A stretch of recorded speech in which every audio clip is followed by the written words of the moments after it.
So I don't want to CT. I don't want to ever have him back. Okay. Sir, please listen to me, sir. Oh, I'm gonna catch you, baby. Go ahead and turn around for me and place your hands behind your back. You are under arrest for DUI. Last minute runner. You never really know how things are going to go. People make snap decisions and you never know what's coming next. Of course, this officer had more than enough reason to think he was in the clear. What's up, young buck?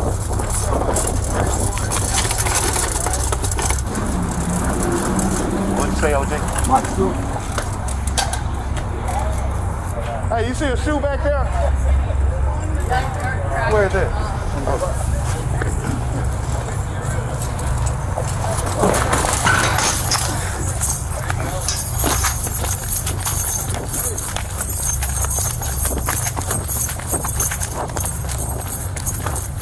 He'd walk the wheelchair-bound inmate, but that was all part of the other man's plan. The moment the officer lets his guard down, it's all over. Oh, I'm gonna catch you, baby. I'm gonna shoot your bitch ass. There's not much that the cop can do except run after him. The element of surprise worked hard in inmate Joel Delgado's favor, giving him valuable moments to put distance between him and the Little Rock police officer and giving him a run for his money. The cop is clearly frustrated but doesn't give up. He's not going to let him go, obviously. Hey, can you call the police for me? Call the police for me. Hey, call the police. Call the police. Which way it go? Which way it go? Nah, which way it go? Went straight through the alley and cut that way. What's your phone? My damn radio came out. Hold on. Coming across a stranger, the officer can flag him down. The other man has clearly seen the inmate, but no one can place who he actually is. Flustered, the officer uses the other man's phone to call what sounds like his precinct. They didn't sign them. What's the number? 501. Yeah. 340 7050. 750? Yeah. What was his name? I don't know the white boy, man. And I tried to get him. Hello? Hey, Hook. The wheelchair dude got up and ran. Yeah. I couldn't catch his ass. And my radio was in the mother. I had my camera on though. The wheelchair dude. I couldn't catch him. Hell. Tim's had pulled off. Yeah. I can't even remember his name. He on the run. All right, which way you go? Keep straight to the right. In front of him, building. Here I go. It seems like the inmate had everyone fooled as he explains that the wheelchair dude got away and tries to retell the entire saga. Hey, he took off, man. The wheelchair dude ran. He had a neck brace on and all that shit. Did he really? Yeah. Didn't need that wheelchair very much, did he? Hell no. Hey. Even when he gets back to his van, the officer is baffled. No one saw this plot twist going. Oh, what's that, man? Hey.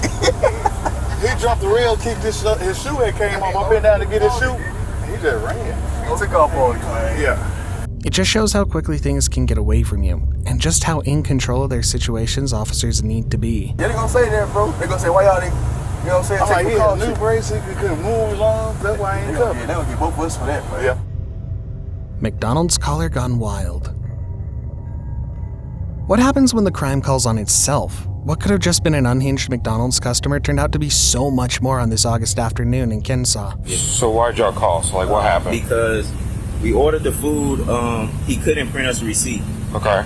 So he said the receipt would be printed in the back. So I said, okay. So we sat down, me and my fiance looking for homes around here. Gotcha. So we went back to Progressive Rentals looking at homes. I guess our order was called, but we don't even know our order number. Okay. You know what I'm saying? So now our food is sitting there cold. So when I come up, I say, I try the fries they're lukewarm, but they're not hot. And at this point, you done touched them, so, yeah, can I just get it the first set? Okay. So is he getting the fries? And I said, can I also get the receipt? That was 5 minutes ago. Yeah. You know what I'm saying? Excuse me, sir.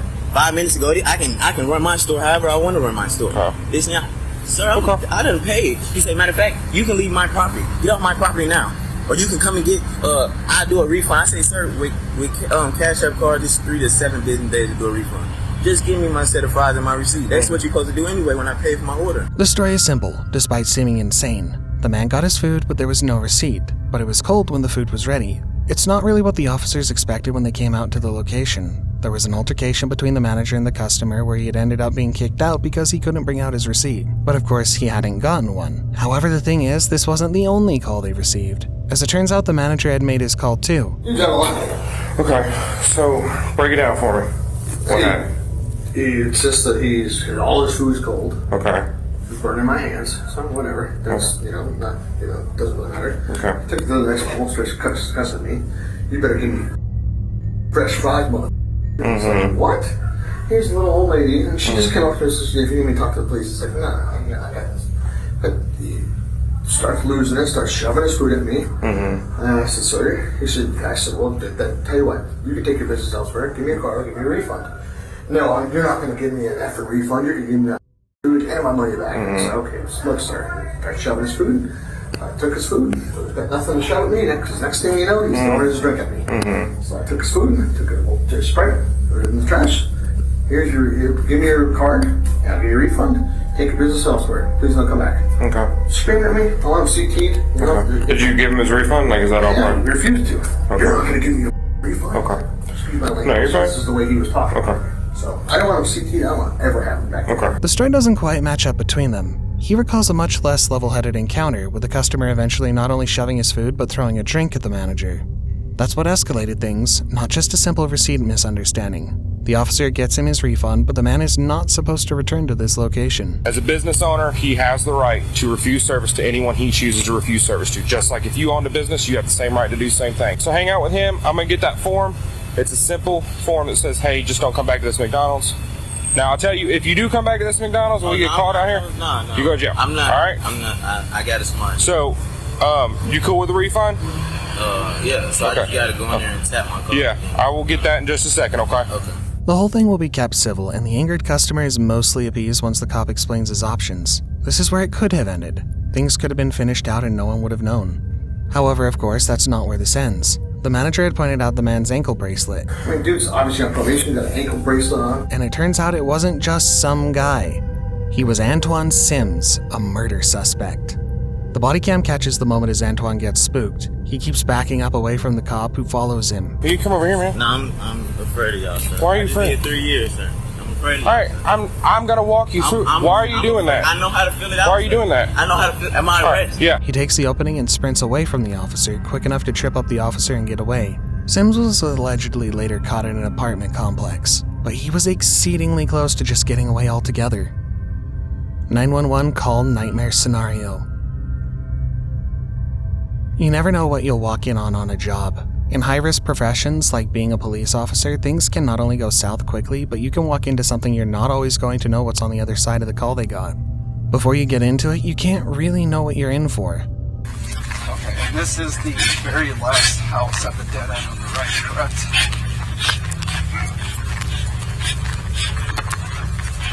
They do know that there's clear and present danger, but it's just the two cops coming to handle it, at least at first. Okay. Sarge, you want to come with me since he's covering?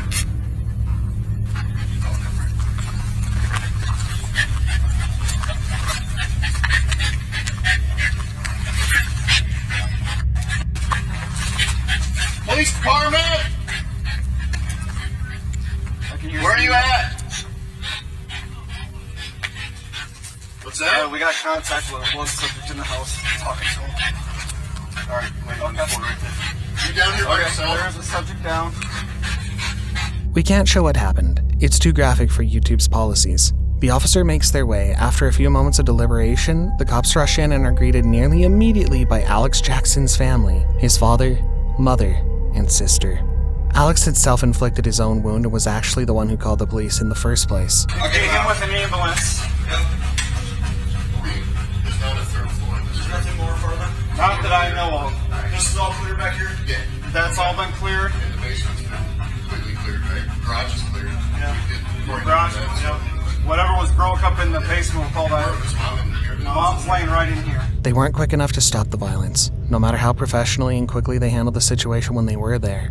The officers make their way out, and luckily for the second round of responders, meaning the medical staff, they have an opportunity to prime them for what they're about to walk in on. Go to the back. They're bringing one subject out the back door who's injured. One guy. We got one patient. We got one Engine injured. 4 and Adam 39. And that leaves the last part of this story, Alex himself. It's worth noting that while the officers had him out on the stretcher discussing his transport to the hospital, they still managed to keep their cool. Do you think you could stay level-headed knowing that these officers literally saw that nightmare in that house? It takes nerves of steel to keep it together, I'd imagine. What hospital are you going to? You prefer?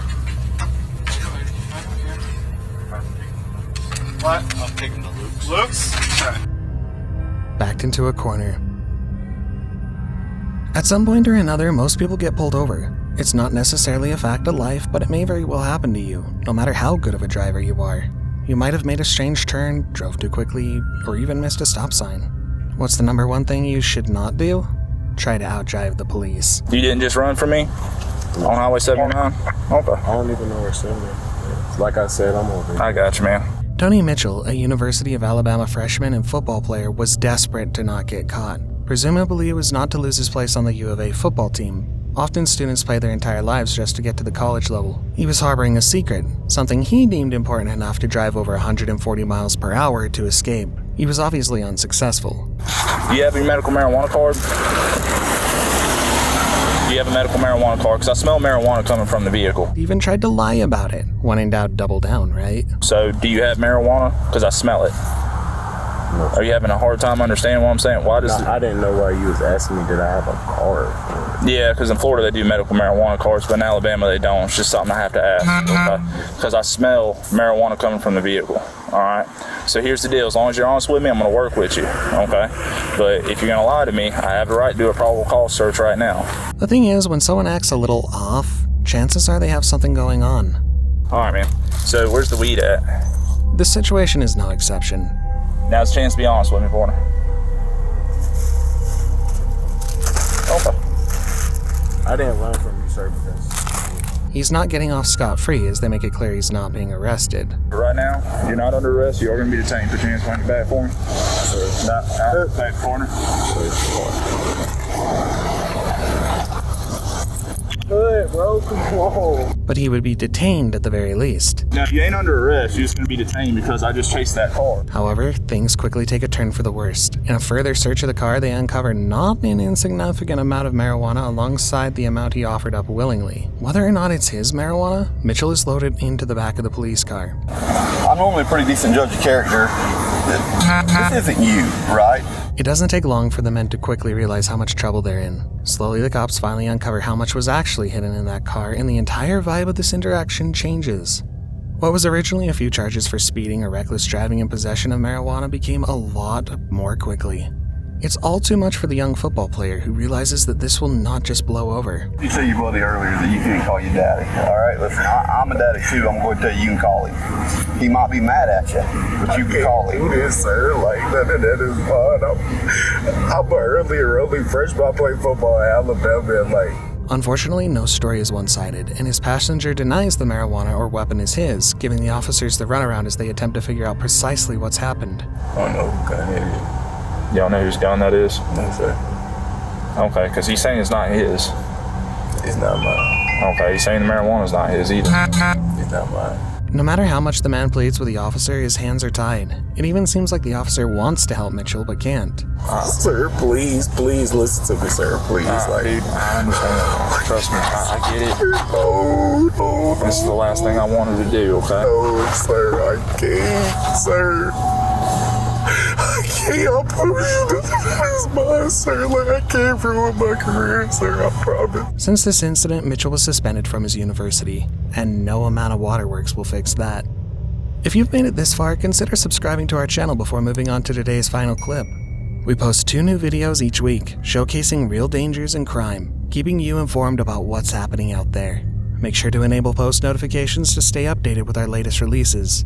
If you enjoyed this video, there are plenty more on our channel that you won't want to miss. Woman laughs in the face of her DUI. Some criminals show remorse, and you really feel for them because they've often made mistakes that will change their lives entirely. However, what happens when it's the opposite? when you're faced with someone who clearly feels nothing towards their actions. I understand. I understand. I go to Bradley. Like, why would this happen to me? Okay, so here's what I'm going to have you do. If you can maybe help Pyro do CPR on that one right now. You tell me, I'm right here. Just hang tight right here. Has anybody gotten all your information? No. No one has. Someone, your friend took my license. Do you have a driver's license? Your friend took my license. Okay. I'm just going to write it down here. Okay. Just let you know I got body cameras. Okay. There's been a car accident, and the officers are handling it just like that. The frazzled woman explains that she was just heading home.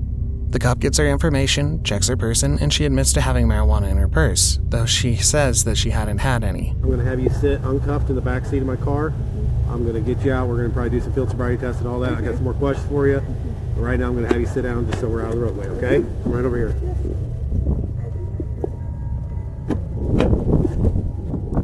Just scoot that over for me, okay? Do you want to do it? There we go. Are you hurt at all or need medics yourself? No, sir. The clear difference between this woman and the men in the last clip is that she doesn't seem fazed. Of course, she cooperates as she's patted down, plans on submitting to a field sobriety test, and even sits in the back of the squad car because at this point she's feeling pretty confident. The officers keep saying she isn't under arrest, she's clearly lucid, and everything seems to be going her way. Do you understand my instructions? I think so. All right, go ahead and begin the test, okay? What was that? Edward 8 or 33? Your car.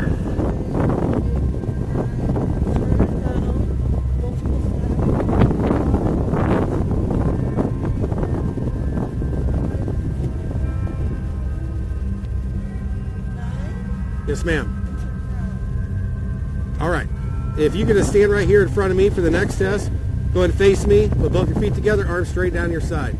This is called a one-leg stand test, okay? Whichever leg you choose, I'm going to have you lifted approximately 6 inches off the ground with your foot parallel to the ground, holding that position once you count out loud for 30 seconds in the following manner: 1001, 1002, 1003, and so on, until you give it 30 seconds or until I tell you to stop, okay?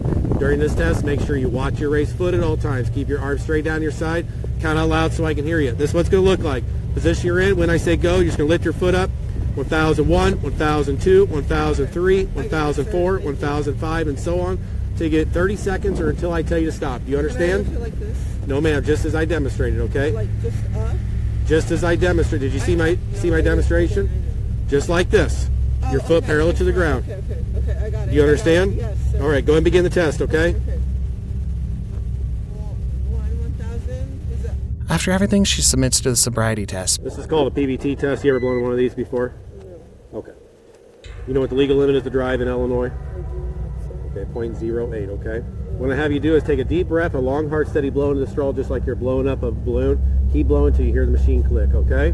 All right? Blowing up a what? Yes, ma'am. Take a deep breath, long, hard, steady blow. A little bit harder for me, a little bit harder. Keep going, keep going, keep going, keep going, keep going. Okay.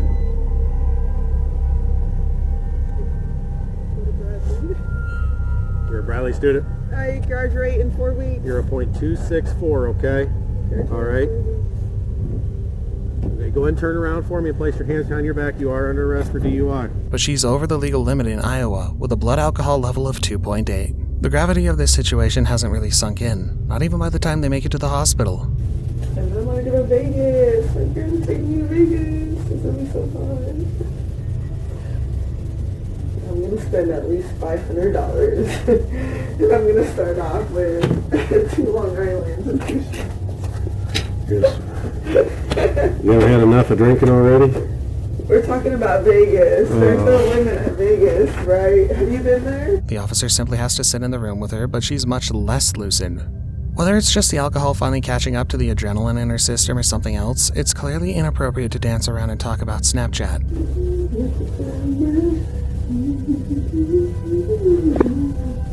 Make sure that you don't mention. Shut up to your mom, that's me for you.